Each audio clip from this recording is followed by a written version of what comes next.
Hello everyone, and welcome back to the Commander's Forge. My name is Andy Bentley. The Forge is an area for me to talk about Magic, Commander, and anything else as I try and drag my mental health out of the gutter. Now, this week, I'm not entirely sure what to talk about because I lost everything that I had last week. My audio files were corrupted, and it just kind of took all the motivation I had away from me. So, honestly, I don't know. There's the March for the Machines spoilers that I had talked about last week that I could talk about this week, but those have basically already been covered by everyone else. So, I don't really see a point to it. And I could talk about the league that I'm playing in, but honestly, I don't want to, considering how bad I did in the last month. My deck building isn't good enough for the league. Not when I'm just trying to build fun, interesting decks. So, I honestly don't really have any motivation to do much of anything. But that said, I do have just things going on in the background that I'm trying to figure out, and I'm trying to piece stuff together. But at the moment, I'm just feeling kind of lost.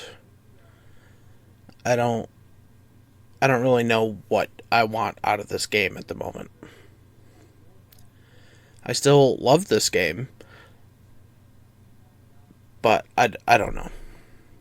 So, I don't really have a whole lot to talk about in this first portion. Can't really call it a half because I know it's not going to be a half. Other than I'm trying to find the motivation to keep going. And I know that sounds depressing as all hell, but you know what? It's the truth. Now, I'm gonna cut this here, and hopefully in a couple hours when I decide to sit down and record the rest of this, I'm in a better headspace. I'll see you then. Hey, I just want to take a minute to tell you about my Patreon. I know times are hard for everybody, and I know it isn't easy to shuffle around bills and stuff, believe me, I know that. But if you would like to help support the podcast and me, you can find the links to my Patreon in my link tree, which is always put into the description of either the video or the audio, wherever you're listening to it. It would really mean the world to me. Honestly, I'm just struggling to make ends meet most weeks. But that's it. That's all. If you want to help, the links will be where you can find them. And welcome back. Now, I racked my brain for a few hours to figure out what I wanted to talk about in this part of the podcast. And I figure let's talk about the deck that I played in this month of the league. So I played Lelia the Blade Reforged, which is 2 in a red for a 2/2 Spirit Warrior. It has haste. Whenever Lelia attacks, exile the top card of your library. You may play that card this turn, and whenever one or more cards are put into exile from your library or your graveyard, you may put a +1/+1 counter on Lelia. Now, I did not go the route of Cascade, which can get completely out of hand, because I felt like that would be really unfair. And maybe that was the incorrect assessment considering the strength of some of the other decks in the league. And I don't want to get terribly exhaustive in what I was playing, but but I do want to talk about some of the cards that were in the later editions of the deck for when I could increase the budget. One of the first additions I made was the combo of Zealous Conscripts and Kiki-Jiki. So Zealous Conscripts is 4 and a red for a 3/3 human warrior. It has haste. When it enters the battlefield, you gain control of target permanent until end of turn. Untap that permanent, it gains haste until end of turn. So how this goes infinite with Kiki-Jiki, the Mirror Breaker, which is 2 red for a 2/2 Goblin Shaman with haste. You can tap it to put a token that's a copy of target non-legendary creature you control onto the battlefield. That token has haste. Sacrifice it at the beginning of the next end step. So the way this works is you have Kiki-Jiki in play. You cast Zealous Conscripts. In response to Zealous Conscripts, enter the battlefield ability, you tap Kiki-Jiki, make a copy of Zealous Conscripts. That way you can continually untap Kiki-Jiki to retap it to make another copy. And then you just swing with a billion copies of Zealous Conscripts. Another thing I wanted to get in here was some extra combats, and the best way to do that is with Neheb the Eternal and Aggravated Assault. So Aggravated Assault is 2 and a red for an enchantment. You may pay 3 red to untap all creatures you control. After this phase, there's an additional combat phase, followed by an additional main phase. Play this ability only anytime you can play a sorcery. And Neheb the Eternal is 3 red for a 4/6 zombie Minotaur warrior with Afflict 3. So if it becomes blocked, the fighting player loses 3 life. At the beginning of your post-combat main phase, add red to your mana pool for each 1 life your opponents have lost this turn. So all you need is Aggravated Assault out and Neheb out and the ability to hit somebody for 5 damage. And that turns into infinite combat steps. But we did also slot in a Seize the Day, 3 in a red sorcery, untap target creature. After this main phase, there's an additional combat phase followed by an additional main phase, and it has flashback for 2 and a red. We have Savage Beatings, or Savage Beating, 3 red for an instant. Play it only during combat. Choose 1.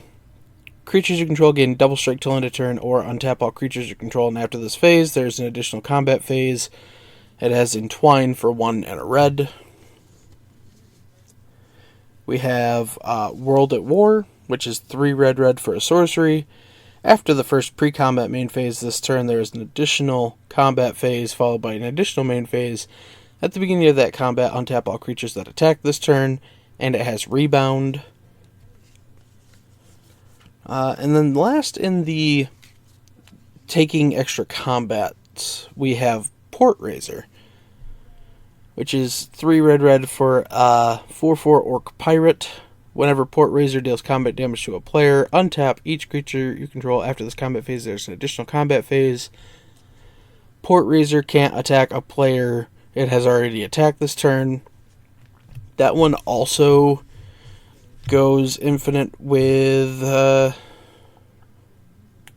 other things in the deck, but we don't need to get into all of those. And then we kind of wanted a lot of extra utility considering the showing from the first couple of weeks. So we added things like Runaway Steamkin, 1 in a red, 1/1 elemental. Whenever you cast a red spell, if it has fewer than 3 counters on it, you put a +1/+1 counter on it. You can remove 3 counters to make 3 red mana. Sensei's Divining Top, single colorless for an artifact. You can pay 1 to look at the top 3 cards of your library and put it back in any order, and you can tap it to draw a card and put Sensei's Divining Top back on top of its owner's library. The goal here is to look at the top 3. If there's nothing there that we would want to cast with Laelia when we attack, we can draw the card with it, put that back on top, attack with Laelia, and then recast the Divining Top. We put the Ozolith in there as a way to save counters because people do like to kill Laelia. So, it's single mana for an artifact. Whenever a creature you control leaves the battlefield, if it had counters on it, put those counters on the Ozolith. And at the beginning of combat on your turn, if the Ozolith has counters on it, you may move all counters from the Ozolith onto target creature. And the last little bit of utility we have here is Professional Facebreaker. It is 2 and a red for a 2/3 human warrior with menace. Whenever one or more creatures you control deal combat damage to a player, create a treasure token. You can sack a treasure token to exile the top card of your library. You may play that card this turn.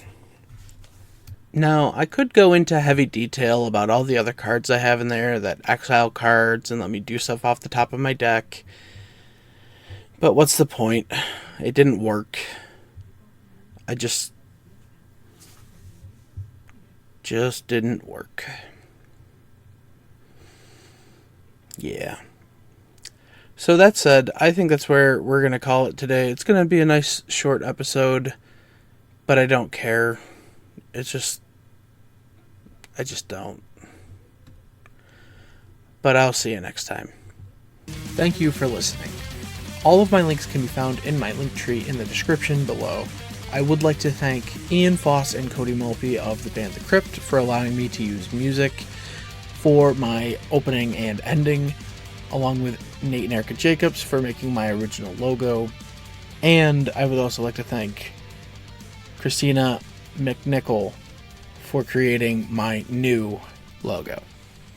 And I'll see you next time.